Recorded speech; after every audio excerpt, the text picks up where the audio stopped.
Hello les boys, j'espère que vous allez tous bien, c'est Kevin pour Crypto Pépite et on se retrouve aujourd'hui pour une nouvelle semaine d'analyse crypto et aujourd'hui une très grosse journée d'analyse. Pourquoi? Parce qu'on a eu tout simplement une chute dans cette journée, une chute du Bitcoin de plus de 3%. On a eu ETH également qui a sombré après avoir bien tenu, il a finalement cédé aujourd'hui pour faire un moins 6%.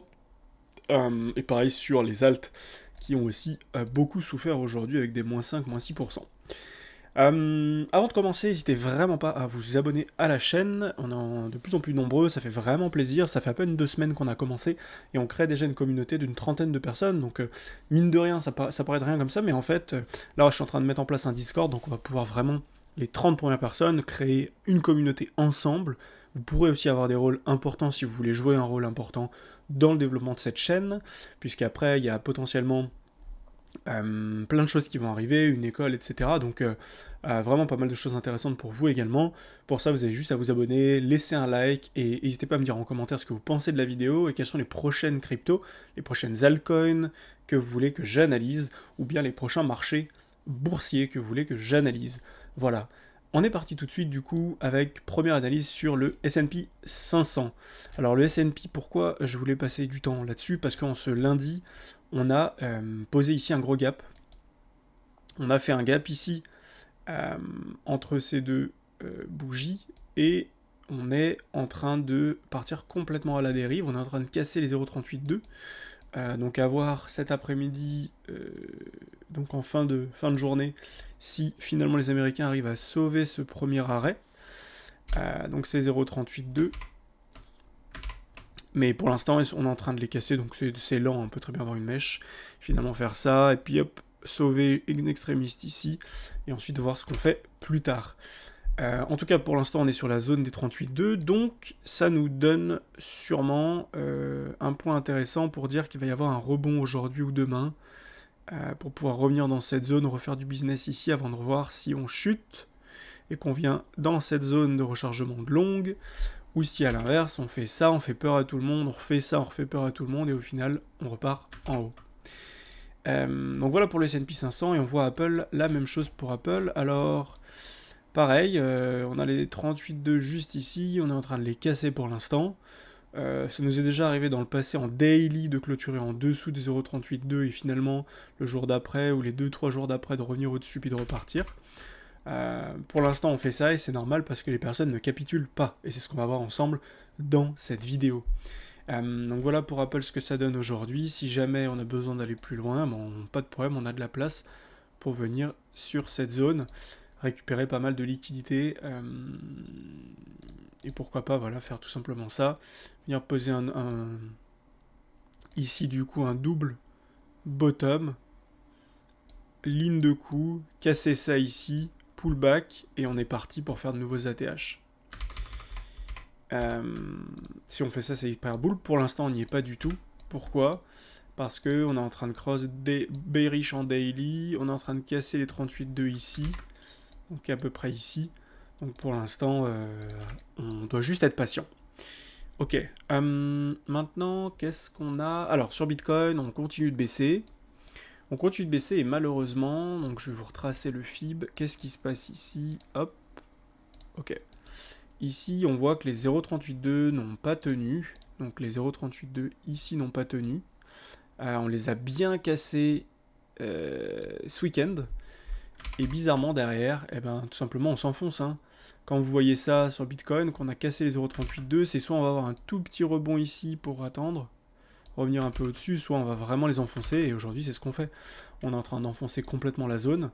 Donc hier vous pouviez vendre et vous saviez que derrière, quand on était là, vous pouviez vendre ici à la clôture et vous vous sauviez de 3, 4, 5%, peut-être plus, peut-être 8 à 15% de baisse. En tout cas pour l'instant on fait que chuter et c'est normal parce que bah, en fait il se passe rien en fait. Il se passe rien du tout. Les longues continuent de s'ouvrir. On peut voir ici en 5 minutes ce qui se passe. Ça chute, le prix se casse complètement, littéralement la gueule. Et les longues continuent de s'ouvrir ici. Ça chute, hop, et les longues ici continuent de s'ouvrir. Donc c'est pas bon. On voudrait ici voir beaucoup de longues se fermer. On voudrait voir quelque chose, globalement, on voudrait voir quelque chose comme ça. On voudrait voir quelque chose comme ça. C'est-à-dire le prix qui baisse, qui tempo, et qu'on fasse ça en fait. Beaucoup de shorts qui se rouvrent, beaucoup de longues qui se ferment, qu'on pose un bottom. Là on pourrait poser un bottom, mais tant que les longues continuent de s'ouvrir, les gens qui continuent d'essayer de choper le dip ici, bah, on va continuer d'aller plus bas en fait. On va peut-être avoir des mini rebonds à chaque fois, mais on va continuer d'aller plus bas. Donc il faut vraiment que les personnes ferment leurs longues pour qu'on puisse repartir. Et tant que c'est pas fait, on ne repartira pas. Et on peut le voir sur ETH d'ailleurs. Hein. ETH pareil. Pour le coup, il y a moins de longues ouvertes sur ETH, mais il y en a quand même. Les personnes ouvrent les longues. Et donc, du coup, si on ouvre des longues, bah, qu'est-ce qui se passe? On continue de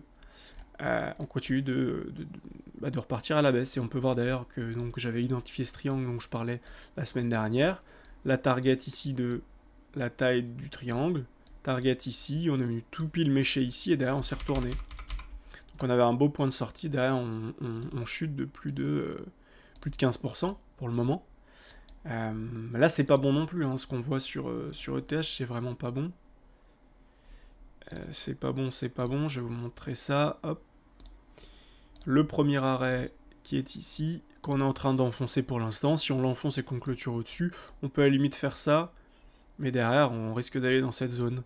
Et ici, si on va dans cette zone, on va vraiment défoncer beaucoup de monde. Parce qu'on irait mécher en dehors de ce canal. Mécher en dehors de ce canal, tout le monde pense que c'est fini, et là on fait juste ça et on repart. Et là c'est encore 10 à 15% de baisse, voire même un peu plus. Hein. Donc c'est complètement possible. Beaucoup pensent que ce n'est pas possible. Beaucoup de gens ici essayent d'acheter. On le voit ici, on le voit très bien sur ETH. Les longues sont moins élevées, par contre on le voit bien que sur toute cette baisse, ici, on a énormément de longues qui s'ouvrent.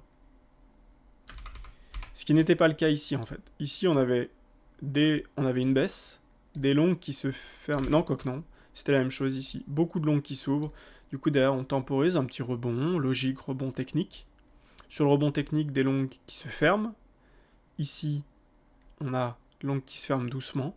Et dès qu'on redescend, dès qu'on va chercher un peu à sortir les longues, ils en rouvrent plein. Bah on continue de descendre. Tant que c'est comme ça, et que les gens veulent pas fermer leurs longues et attendre que ça baisse, que ça fasse ça pour racheter, on va continuer de baisser. On va continuer de faire ça, peut-être une tempo, redescendre, etc. Et ici, on va continuer de faire ça jusqu'à ce qu'il se fasse liquider, en fait. Donc voilà, rien de plus à dire. On peut voir que sur ETH, on est en train de casser complètement les 3000$. Et enfin, je voulais passer rapidement sur BCH et sur DOT. BCH, qu'est-ce qu'on peut dire? Alors BCH, pour l'instant, on a quelque chose qui reste ici sur le niveau des 300, ce qui est complètement normal. Hein. 300$, c'est un point quand même important. Est-ce qu'en weekly, on peut trouver quelque chose? On va regarder rapidement. Tac. Ici, on peut pas tracer grand-chose. Ici, on n'a pas grand-chose non plus. Non, ici, on n'a pas de trendline, mais voilà. On peut voir en daily qu'effectivement, on est dans la zone de rechargement de longue, déjà. Donc là, pareil, hein, les 0,382 s'étaient fait défoncer ici, on a pullback dessus, on s'est fait rejeter, et derrière, on est en plein dans la zone de rechargement. Zone de rechargement de short, de longue, donc on peut aller jusqu'aux 285$. Donc ici, bah, il va falloir temporiser et voir ce qui se passe. Pas de divergence en daily. On peut voir par contre, je pense, en 4 heures des choses intéressantes. Effectivement, on peut voir qu'ici, on est en train de former une divergence en 4 heures. Donc ça, c'est quelque chose qui pourrait nous permettre effectivement de poser un bottom potentiel pour faire un petit rebond. Mais si on continue d'ouvrir plein de longues, bah, on va continuer d'aller un peu plus bas. Hein. Ça, c'est complètement possible. En tout cas, une belle zone ici, tout de même, qu'on peut attendre. Parce que, oui, en weekly, on est sur quelque chose... On est sur quelque chose de très bon. Sur quelque chose de très très bon. On a ici un beau W weekly validé divergé. Ici. Qui a été validé hein, avec cette cassure. Bon, on a une réintégration derrière, juste là. On a doji, réintégration, bougie plus grande que celle-là, très mauvais. Derrière, du coup, on va plus bas. On va chercher plus bas, mais on est dans les 0,38, on est dans les 0,618, 0,786. Donc là, c'est potentiellement une fin de correction entre guillemets court terme, à voir ce qui se passe. Beaucoup de liquidités sur Bitcoin à aller chercher entre les 40 000 et globalement les 36 000 $. Donc on pourrait très bien ici déjà récupérer énormément de liquidités dans toute cette zone. Pour voir que cette zone c'est entre les 38,2 et les 0,618, 0,786. Donc déjà à voir comment on clôture ce soir, si on reste au-dessus des... si on rebondit et qu'on finalement qu'on revient au-dessus des 0,38,2, là on est sur le 0,5, il n'y a pas grand chose à venir chercher. Pour l'instant il n'y a pas grand chose à voir. Enfin, ce que je voulais montrer c'est sur DOT.